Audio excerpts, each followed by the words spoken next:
Hi, so a few days ago, probably almost a week ago, I found out that one of my old best friends has passed away. And I've been a little bit of a emotional wreck before all this stuff happened. It's been probably the worst year I've ever had financially, and there's a whole pile of stuff happening with the snakes, and I haven't posted any long form content.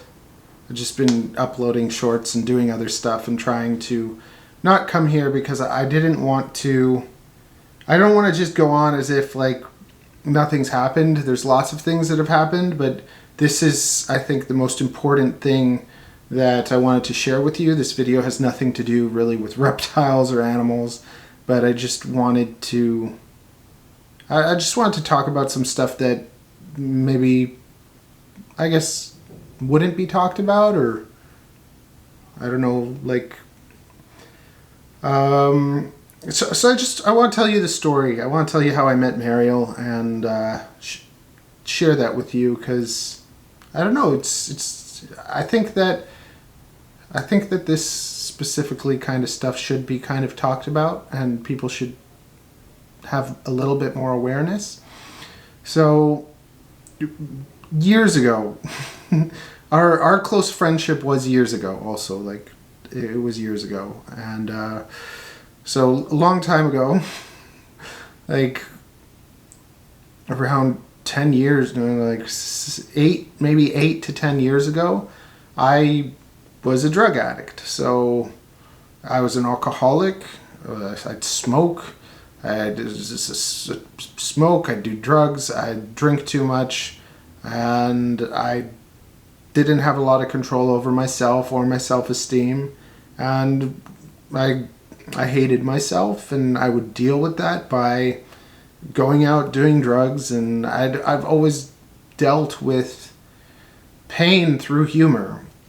And I think that lots of people see that someone behaves dumb or does stupid things, and many people can't see beyond that. Whereas for me, I've always seen right through that. So when I see like someone clowning around and goofing off, often I can see like the hidden pain underneath, and I'm drawn to that. I've always been drawn to kind of damaged people, because when you've been through problems, you often end up having way more depth and understanding to life and what's going on. And not everyone has a perfect life. Most people do have problems, if not in their family, nearby, or know someone that's gone through stuff. We live in a pretty messed up world where terrible things happen all the time, even though we're very fortunate to live where we do. So I was at a point where I was trying to find some good acid, and I was given Meriel's number, and I contacted her. And the funny thing was that I would never sleep, and I still have problems sleeping, and Meriel would never sleep either. So the funny thing is we actually never did drugs together. We just became each other's friends, and that was rare for me at the time, because I never really cared to have friends. I just wanted to go goof off, do stupid things, and very selfish, self-serving. I just wanted to go get messed up and have fun, and that's what my life revolved around. And I couldn't ever sleep at night. I've always had problems sleeping. And then Meriel was there every night, always up on Messenger, and then we started talking. And I think for like probably about 2 years, we would talk all the time, and we never had a romantic relationship or anything like that. We were just really like good friends. She was just someone that I could talk to all the time, and she talked to me, and we got along actually so much better over the phone than in person. Sometimes we meet in person and like we didn't get along as well, but she was just my buddy over the phone, and we would talk all the time about everything. And then after, you know, well, like I got married, I had a child, I had a family. So our friendship kind of, like, any one of my friends, I might not stay in touch with them all the time, but I've always kind of felt like if you're my friend, you can come back into my life at any point and be like, hey Matt, let's hang out. I'm ready to hang out. I don't do this thing where it's like you haven't been around so you're not my friend anymore. Like, I would never kind of develop a friendship with someone that I feel isn't interested in being my friend. Like, I've never cared to be friends with popular people. I would rather be friends with a few people that actually like me than a pile of people that don't. So,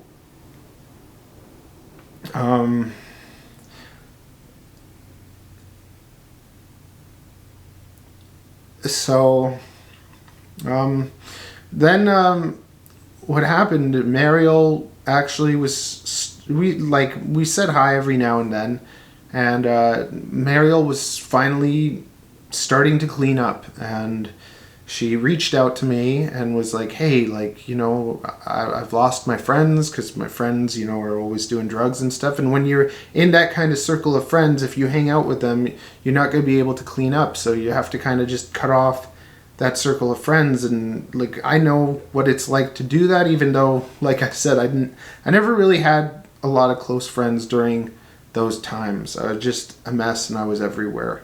And Meriel was starting to clean up, so I told her, yeah, come hang out. You can come hang out. So she came and she hung out and she played with the animals, and she ended up getting a gecko. And she also had a parrot, and she loved her parrot, or a lovebird or parrot, something like that. I think lovebird. She had this bird, and she's had it for years, and she'd play with it every day, and she'd dance with it and talk to it, and she really did have a connection with the animals, because then her leopard gecko Darla, she would call Darla by name, and the leopard gecko would come to her, and it was just a really great thing for her. And she hung out every now and then. She met Ariel, she met Avery, and everybody liked her, and she's starting to go in the right direction. And then the whole COVID thing kind of came, and that kind of, you know, stopped us from hanging out as much. And plus, like, I have life and a lot of things that kind of keep me busy all the time. But she was always welcome, and yeah, COVID came, and in May 2001, I was having kidney stones removed at the hospital. So I was in the hospital all like wired up and whatever. And Meriel was in the hospital because she broke her nose. She broke her nose. She was in the hospital at the exact same time as me. And then she's like, she messaged me. I messaged her, like, oh my goodness, like, what's going on with you? Oh, I'm in the hospital. Oh man, that's messed up. Then you too. Oh my goodness, you need to get better. And we both basically messaged each other for a little bit. And that was the last time we messaged each other, May 2021. And then just last week, I'm just like, I wonder how she's doing. Like, you know, time just slips by, and I just wanted to see how she's doing. So I checked on her Facebook, and every day there's posts from her mother saying like, I love you. And I'm just like, I just knew it. Like, it's just like I knew she was gone, and it just felt terrible. Like, it still does. It feels like it's really weird, because it's like I didn't even know, and we don't have friends in common. We just became friends kind of on our own. We don't have like connecting friends, so there was no real way to find out, and like no one could contact me or anything because nobody knew like that we were friends. So basically like a year went by, and I'm just like, she's been gone for that long and I didn't even know. So it's just like, I don't know how to react. And it just kind of like hit me, and I've been I've been depressed from that. And then there's been stuff going on with the snakes, and I want to tell you about all that too. But I've wanted to kind of have it in the right timeline, and I still have other videos that I want to upload, so I'm planning to do that, but I wanted to get this out first, just to I don't know, to express this, and just that she was cleaning up, and when she was cleaning up, like, she was having a hard time, like, coming off of everything, but she's doing good, and then she OD'd, and I don't know all the details, and even her mom doesn't know all the details. It's a weird thing. Nobody really knows exactly what happened. And my friend's gone. And then when I looked through her Facebook, the last few videos that she has is her playing with the snakes at my place and the geckos, and I have this video that I made with her. So I watched the video, and it was just like, she's gone. And when, I can't say this for everyone, it was for me, when I was addicted to drugs, or when I was I don't know if I was ever addicted to drugs. I was a drug addict. I just wanted to do drugs. I never felt like I really needed to. I just really wanted to. But the thought that I always felt was like, I'm not going to just go kill myself, because if I did that, I'm never going to find out, like, if it gets better tomorrow. So I would do it because I didn't care. Like, it was just like, I'm not going to go kill myself, but if I did too much drugs or something, then I would be gone and everything would be peaceful. And I wouldn't have to feel any more pain. And one of the things that I'd always think when I'd be drinking is, I drink so I don't have to think. And I was extremely reckless, and I've lost now a few friends this way. And I think that lots of people don't understand the pain that lots of people go through, and that they hide. Even if they're so, like, Meriel, I never got into a fight with her. She was never mean to anyone. She didn't have 1 ounce of, like, nastiness in her. She was a kind, sweet person who you would never even expect that she would be doing drugs and stuff. Like, she had a lot of, like, anxiety issues and stuff, and I guess it was just like a coping mechanism, and that's what lots of the time it is, that we're too weak to be able to deal with things, and we don't want to deal with them, so you turn to drugs, and then you don't have to deal with them. It makes everything go away. And some people don't understand how, oh, that's terrible, or it definitely doesn't seem appealing, but like it is. It is like, you take something and then all of a sudden you don't feel sadness, you don't feel pain, you just feel joy. And the problem with it is that it's not real. And I was at a point where I'd be dead in a few months if I kept going the way that I was. It was just a matter of eventually it would happen. And it's like that with lots of people, where it's not a question of if it's going to happen, it's when. And I remember walking down the street and just being like, it's a beautiful day and I hate it. Like, I just hate this beautiful day. All I want nighttime to come so I can just do stuff and go to the club and just lose myself into music and fall in love and just escape everything. And then life is beautiful, and the day is beautiful, and all the things that we feel like we're missing out on, all the things we make ourselves sad over, wishing we could have that relationship, wishing we could have that car, wishing, we could have money, or all sorts of different things. All these things that we want and desire, all those selfish desires, they don't make you happy. They just keep you miserable. And the best things that we enjoy are just free, even if you could get any of those things that you want, you have to work so hard and give up so much time to get them.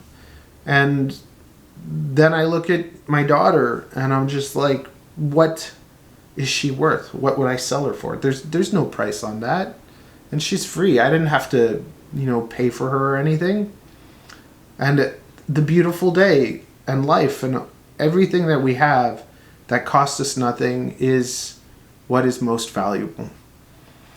And I started to change, and I started to work, and it's been non-stop work to stop drinking, to stop smoking, to stop, to not be faithful. Like I'm faithful, but I was like, in the past I was a person that would not be good in relationships, not be good with anything. Like I was kind of just I felt like a worthless piece of poop. And now I feel really good, and I just wanted to, I wanted to share this. I don't even know why. I just felt like it needed to be shared. And if you are someone that is there, in that place where you're not happy with yourself, where you're not happy with life, and you feel like you need to escape, you might not be able to fix yourself right away. My whole childhood was therapy, and that never helped me. The medication never helped me, and I have a very difficult time dealing with things in general. But the little steps, it took about a decade to kind of clean up and get better, and now I have Avery and Ariel, and it's just like reasons to be, happy about everything. And everything else, I don't care about that much. And that's why it's like when people see me do crazy things and get mad at me or whatever, like I'll just keep doing them if I enjoy that, because it's taken so long to be at a place where I'd be happy with myself. And you can be happy with yourself too. It just might take a lot of work. And we all I think everyone deals with sadness. And if you live where we do, in Toronto, everything's getting more and more expensive. Everything's getting harder. This year's been my hardest year financially and emotionally too. But it can always get better. It can always get worse. And the thing that always stopped me from taking my own life was thinking, like, if I get rid of myself, I'm not going to know what happens tomorrow. I'm not going to know if it gets better. So I have to stick around because things are going to get better. And just work. You're not happy with yourself, work on yourself. Just little bits at a time. And hopefully you can get there. And if you have a friend that you see that's, struggling, and you look down at them or think that they don't care, maybe they just... Sometimes all you need is one good friend, somebody to be there for you, someone to encourage you. You don't want to get like dragged down by people and stuff, and nobody can help. You can't really help someone if they don't want to help themselves.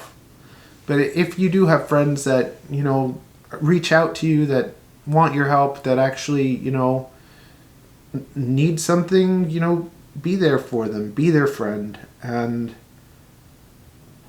I don't know, that's just all I wanted to say. And yeah, I'm gonna start streaming again. I'm gonna start posting more things. I have a lot to tell you about, like the snakes and the tests and everything, but that's another, like, it's a huge story where I have to sit down and talk to you. I can't just throw it up. And so I wanted to have this kind of heart to heart to get this out, because it's been inside me, it's been bothering. And yeah. check out this video, Meriel. It's really cute. I think it's probably, I don't know. I don't know if there's other videos of her anywhere. But yeah. Yeah, I don't know.